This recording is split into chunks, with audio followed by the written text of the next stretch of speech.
Hi అండి. ఈరోజు special recipe వచ్చేసి కొర్రమీను చేప ఫ్రై పులుసు అండి. ముక్కలకి పసుపు కారం ఉప్పు పట్టించాలన్నమాట. ఇప్పుడు ఆయిల్ హీట్ అయ్యాక చేప ముక్కలు ఫ్రై చేసేసుకుని పక్కన పెట్టుకోవాలండి. వేరే గిన్నెలో మనం ఫ్రై చేసుకున్న ఆయిల్, మసాలా దినుసులు, జీలకర్ర, వాము, పచ్చిమిరపకాయలు, కరివేపాకు, పుదీనా, 1 ఆనియన్ ఈ విధంగా తురిమేసి వేసుకున్నానండి.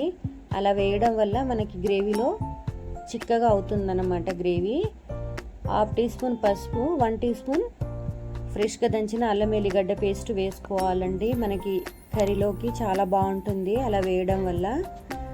2 టేబుల్ స్పూన్ కారం పొడి వేసుకోవాలండి. 1 టీ స్పూన్ ధనియాల పొడి, 1 టీ స్పూన్ మనం ఇంట్లో ప్రిపేర్ చేసుకున్న ఫిష్ మసాలా వేసుకొని ఈ విధంగా మంచిగా ఫ్రై చేసుకోవాలండి. ఆయిల్ వచ్చేంతవరకు ఫ్రై అయ్యాక మన పులుపుని బట్టి మన చింతపండు వేసుకోవాలండి.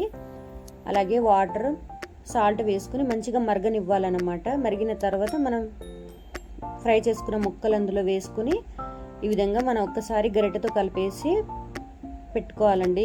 తర్వాత మనం గరిటెతో కలపొద్దు, ముక్కలు ఇరిగిపోతాయండి. మూత పెట్టేసి మనం ఈ విధంగా గిన్నెతోనే కలుపుకోవాలి. మూత తీసిన తర్వాత 15 మినిట్స్ మనకు ఉడకనిస్తే సరిపోతుందండి. తొందరగా ఉడికిపోతాయి ముక్కలు. స్టవ్ ఆఫ్ చేసి కొత్తిమీరతో సర్వ్ చేసుకుంటే ఎంతో టేస్టీగా కర్రీ రెడీ అయిపోయిందండి.